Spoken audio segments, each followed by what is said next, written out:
suis avocat à la Cour. Je fais partie du pool des avocats qui défendent M. Ousmane Sonko. Aujourd'hui, le tribunal de grande instance hors classe de Dakar, en sa chambre criminelle, a rendu la décision opposant le sieur Ousmane Sonko à la dame Adji Sarr. La décision qui a été rendue, c'est que les infractions de poursuite, qui sont le viol reproché à Ousmane Sonko et les menaces de mort, ces deux infractions sont tombées. Le tribunal a considéré donc qu'il n'y a pas de viol et qu'il n'y a pas non plus d'incitation, n'est-ce pas? Il n'y a pas de menace de mort. Donc vous comprendrez que les deux infractions pour lesquelles le sieur Ousmane Sonko a fait l'objet de poursuites sont tombées. Mais le tribunal a retenu deux autres infractions contre Ousmane Sonko. Il a retenu l'infraction de corruption de la jeunesse. C'est une disposition qui est consacrée par l'article 324 du Code pénal et en a tiré la conséquence d'une condamnation à 2 ans d'emprisonnement ferme.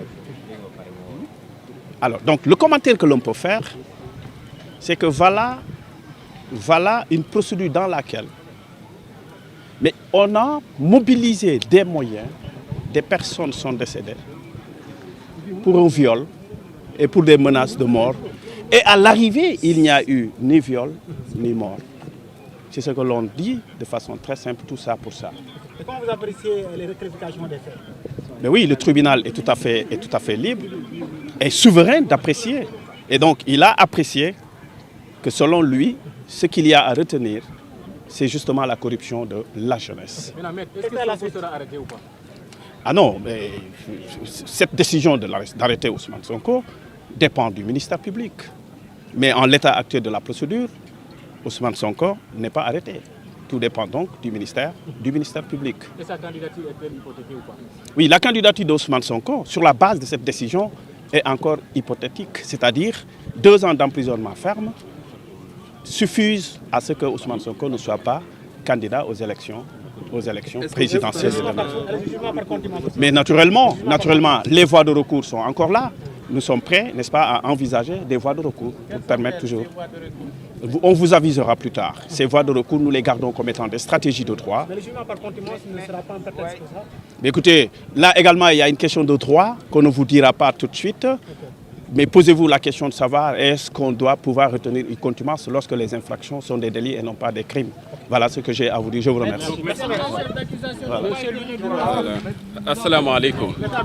Voilà, Maître Abdinar Ndiaye, un des membres du collectif pour la défense des intérêts du président Ousmane Sonko. Waaw, tey jii am nañu mbetteel mu rëy a rëy ak maanaam ak jaaxle ci décision bi xam ni moo wadd fii ci tribunal bi. Ah man nag ni ma ko jàppee mooy day firndeel rek li Serigne Touba waxoon ni maanaam dëgg ala kuli al lu mu yeex dina feeñ waaye aw nar lu mu rëy rek ci detteelu la jëm. ñaari at a ngi nii ci ginnaaw ñu xamal ni nu kii di président Ousmane Sonko dafa violé ki ni wax Adji Sarr tey tribunal bi moo wax ci boppam ci loo xam ne nii maanaam kii ñi wax Ousmane Sonko teewul sax ngir mën a défendre boppam mu ni yow Adji Sarr li nga doon sàkku ci tribunal mënta nekk ndax gis na ni sa wax ji ay kàcc kese la maanaam dara du ci dëgg. loolu bépp sénégalais maanaam war na cee waaru war na cee maanaam am lu ko naqari ndax li tax mooy wax jooju tax na fukki ak juróom ñaari doom ci sénégalais yi ñàkk seen bakken ak ñi xam ne tegu nañ ci ginnaaw bi nu fësale lu ni mel. loolu vraiment kenn ku ne war na ko naqarlu ñaawlu ko maanaam ba mu jeex lan lañ mujje ak ñun mooy que ni Ousmane Sonko dafay corrompre la jeunesse. mais loolu ñi fekkee maanaam procès bi mën na noo xam ni loolu wax ju la tegul ci dara parce que corruption d'ailleurs on ne parle même pas de corruption à la jeunesse. Le code effectivement pénal parle de corruption de mineurs. L'article 320 est très clair sur la question. Donc vraiment gàcce gu rëy la ñu am ci décision bi. loolu nag li xam ni moom lañ ko mën a jàngate mooy ñoom seen yéene nekkul woon ludul fexe ba président Ousmane Sonko du bokk ci élection yi xam ni moom la ñu jëm loolu moo doon objectif bi moo tax gis nga ni nu mujjee maanaam mooy disqualifier les faits retenir effectivement la corruption de maanaam daan ko ñaari ati kaso yoo xam ne nii maanaam daf ko war a tëdd loolu li muy firi rek mooy maanaam tey jii on a la main en fait donc du prince dans la justice sénégalaise te loolu c'est regrettable te nous le dénonçons avec notre dernière énergie loolu nag lan bëggoon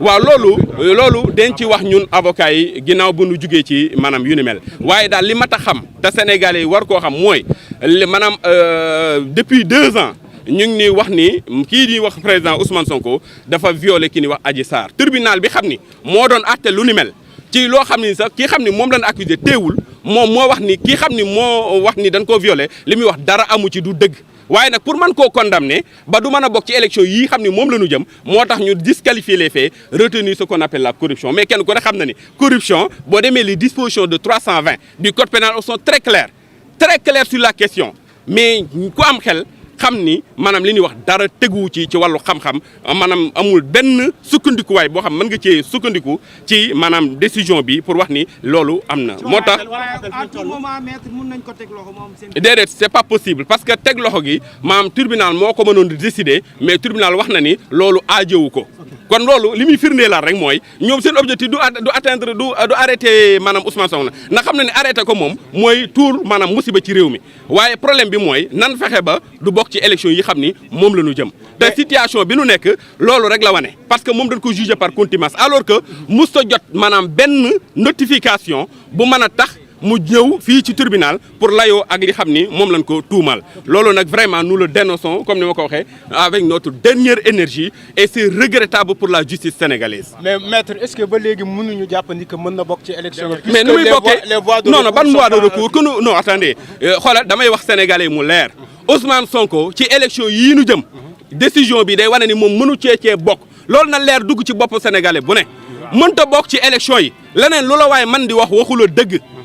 leneen lu waay man di wax man bu ko layal ni mën naa toog waxul dëgg dama ni ci réew mi xam ne moom la ñu àttee ko fii ci Sénégal décision bii xam ne teg nañ ko ci kawam moom day wane ni moom mënatu la bokk ci élection yi nu jëm na leer te loolu moo doon objectif état bi mais est-ce que ñun waa Sénégal war na noo mën a nungu ñaari ati kaso ñu ni kii dafa violé maam Adji Sarr ñu rey ci jur ñaar fukk ak ñeent ci sunuy doom xañ nu mën a dem ci nu nu neexe ak dikk ci nu nu neexe kenn amatul sañ-sañ addu kenn amu su ci dox ci réew mi loolu waruñu ko bàyyi mu neen te bu yàgg Ousmane maanaam kii ñuy wax Adji Sarr bu njortee ni maanaam lii xam ni moo xew da ciy génn nax na boppam ndax lépp loo xam ne nii yoon may nañu ko ginnaaw décision bi dinañu ko def incha allah. je vous remercie. allez jël leen micro yi.